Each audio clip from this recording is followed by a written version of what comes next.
Okay, before we start, Kevin needs to leave fairly urgently, so he's going to take the first 3 questions, and then Stuart will carry on for the rest of the press conference. So first question, Kevin. Where are you going, Kevin? India. That's 1. 1.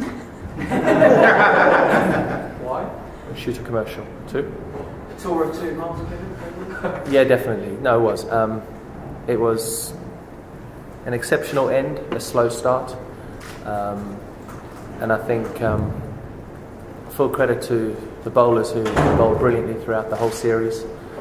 The batters came unstuck in the Test series against the spinners.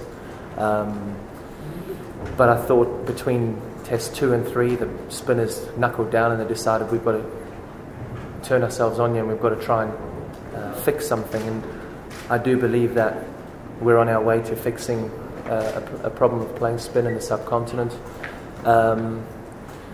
So yeah, to finish the tour like we finished the tour, I think is fantastic. So I think the batters can have a nice week off and the bowlers can have a nice week off, and then it's back to business in Sri Lanka. Anything else for Kevin? Yeah, how do you when your innings really brutal in the end? Yeah, it was a very difficult wicket. I found it very hard to score really quickly.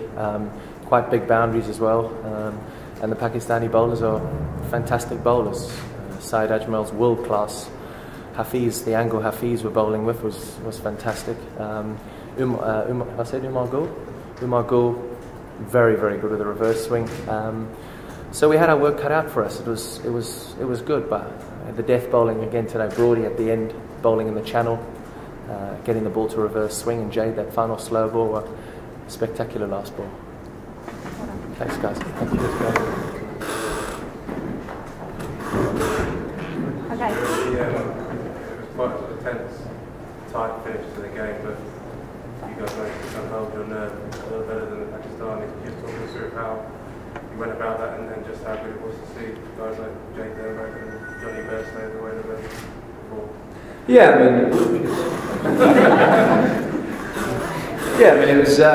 it was a tense game. I think KP showed his experience actually to know that it wasn't going to be a 150, 160 wicket. Once we got up to 130, I always thought that was going to be competitive if we held our length. We saw in the one-day games here that it was quite hard to hit length balls. I think the boundaries we went for earlier were quite full deliveries that the Pakistan batsmen managed to get away. So we talked when the spinners were on, but when the seamers came back, to make sure we were as heavy as we could be and make the batsmen clear the ropes from that sort of length. And we always knew if we could take it as deep as possible, we stood a chance. I think Sant Patel showed some great character today to come back from obviously getting a free hit, I suppose, in the last game. And with a little bit of reverse swing at the end, I thought it was really valuable to hold length. And I mean, Jade was fantastic towards obviously his last 2 overs. They're highly pressure overs to bowl, and he showed his 2020 class there. Captain, what will you say about your fielding? They are also following the footsteps of Pakistan hitters like. I mean, our fielding today probably wasn't as good as it was the other day, but we managed to take 2 run-out chances that changed the game. So that's what we ask of fielders, that if you have a chance every ball to change the game, and you've got to try everything you can to do that. I mean, we've got guys who are quick off the mark. I mean, Joss is the quickest guy on our side, I think, and that proved very valuable today. And if we can keep working on that, we've got a very powerful unit in the field. We know how important that is in 2020 cricket. Stuart, England got some stick in that first game, but not getting over the line, but obviously it's a different venue, but it just proves against good bowling, it's not always that easy to get 7 over. No, exactly, and we obviously had a bit of inexperience in that first game, and today they had a lot of experience, so it proves that they're quite difficult wickets to score at the end, and that's what kept us going out there. I mean, after 10 overs, if we're all honest, it looked like the game was slipping away from us, but the 11 guys on the field were very clear that if we could get a couple of tight overs, and you can change 20-20 games like that, and we knew it wasn't going to be that easy to get 7.5, 8 over at the end. So I think the communication between the fellas was brilliant, and that probably led to us winning the game. Being this balance of power at the end of the series. The Arsenal won a test, you won two, there was no versions. How do you sort of see the balance? Yeah, I mean, the one day in 2027 doesn't make up for the test matches because that was a hugely disappointing series for us. We came over here wanting to really prove ourselves on the subcontinent, and we didn't do that. But we do have an opportunity when we go to Sri Lanka next week to do that. But to be the best team in the world, you have to show character, and a lot of the guys who stayed on really did that. To win the ODI series 4-0 in the 2020 series, obviously, is fantastic. We leave on a high, the confidence is high. We have to wait till the end of June, I think, for our next game in the 2020 stuff, but that's just how the schedules work. But to come away with a victory is very pleasing, and it gives us a lot of confidence, obviously, with the next World Cup in the subcontinent. Do you think that KP Sixer was the turning point of the match on the last ball? The last ball. I thought it was going to be very close to the turning point because I actually thought it was a no ball as well. But yeah, I mean, obviously, I think KP said if he wanted any ball on that last ball, it was a quick full toss. But that's the value of a batsman batting through the innings. A guy on 50, 60 towards the end has got more chance of hitting that out of the park than anyone else. So we've seen that before. When we won the 2020 World Cup in the Caribbean, we had key batsmen bat through innings, and we know how important that is. We talk about that, and it was great that KP showed that class and experience to do that today. Captain, do you think that there is a credit of nice English bowling towards the English bowling coach or the bowlers itself? Something about making the bowling coach. Did you repeat that? Are you asking, is a bowling coach good? Yeah.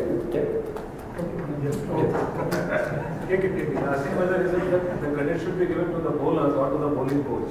I mean, at the end of the day, it's the bowlers who have to deliver the ball out there. So I think the communication between the bowlers was fantastic.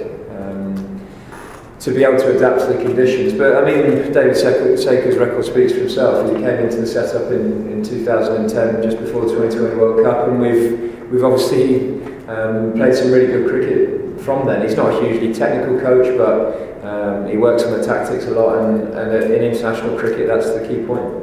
Last couple. How proud are you that your own performances on a whole tour? Don't think England bowlers had a bad day all tour.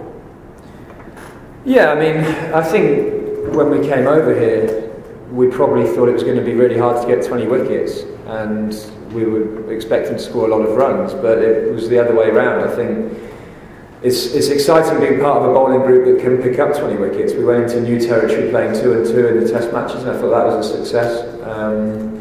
And yeah, I mean, the wickets probably did a little bit more for the seamers than we thought they might do. Actually, the ball seamed around a little bit, but it's been a fantastic tour for the bowlers on the whole, and we can take a lot of confidence from this, knowing that we've got a lot of cricket in the subcontinent, and if we do click with the bat, we stand a very good chance of winning games. Last question. Stuart, Kevin just said you're on your way to fixing how you play in the subcontinent, but you haven't always managed to get on top of, say, Ajmal. So would you say that the batsmen still haven't got to cut out for them? Yeah, I mean, I think we do have work to do, but I mean, Ajmal's a world-class bowler. There's not many guys in the world these days who turn it both ways at that sort of pace. So I think the guys obviously have struggled against him this trip. He's bowled fantastically well. You have to give a huge amount of credit to him. But it's been a learning experience for our guys, and you learn from your mistakes, and we have to learn quick going to Sri Lanka for 2 test matches, and that'll be our biggest test. If we go there and score runs, then it proves that we've got some character in the batting lineup. Thank you very much. Thanks, Stuart. Thanks for your help this tour. Safe trip back.